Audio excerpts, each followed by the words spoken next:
Wolverine and the X-Men was a short-lived animated series based off the X-Men comic book series from 2008 to 2009. It features the voice talents of Steve Blum, Jim Ward, Nolan North, Clancy Brown, Tom Kane, Kerry Walgreen, and Tara Strong. When the X-Men are attacked, Jean Grey goes missing and Professor X goes into a coma. It's then up to Wolverine to take command of the X-Men. During the show, they deal with a prejudiced government, hostile mutants, and so on and so forth. From time to time, they show us cuts to the future where Professor X and Wolverine fight to survive. Wolverine and the X-Men is not only an underrated show, but is one of the best Marvel cartoon shows of all time. Like Batman the Animated Series, they incorporated elements from other comic book storylines, as well as expanding on other characters that we love. Wolverine is awesome as usual, but he isn't the best recruiter.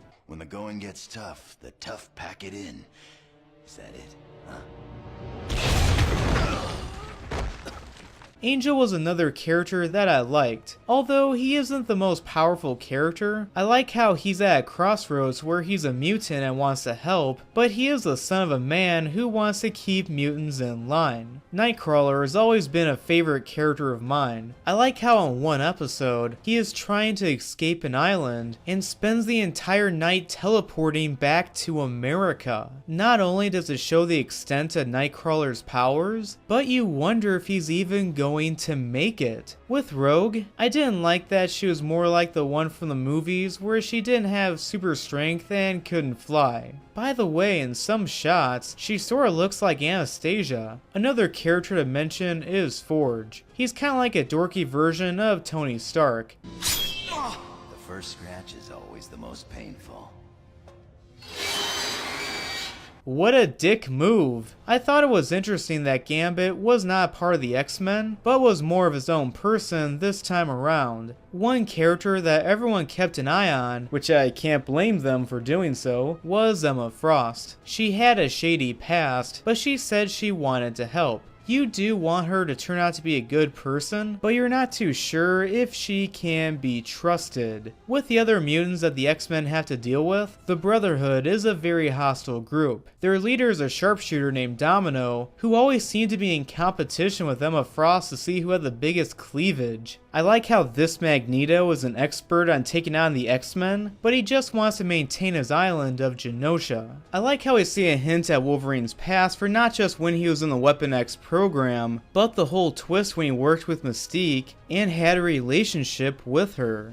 We also got introduced to a character named X-23, who has become very popular in recent years, and is also making an appearance in the next Wolverine movie. I have to admit that I was let down a bit by the Juggernaut. He was an important villain in the comics and in the TV shows, but only has a brief cameo in one episode. This show had really good animation and comic book storylines that made it sort of better than the 90s cartoon. But the reason why it ended too soon was the fact that the animation companies that were working on it had financial problems, which is the sad case of many Marvel cartoons. Probably the best X-Men cartoon show, but was sadly ended way too soon. I give Wolverine and the X-Men 4.5 stars out of 5. So anyway, thanks for watching. I really hope you enjoyed this video. Please like and subscribe.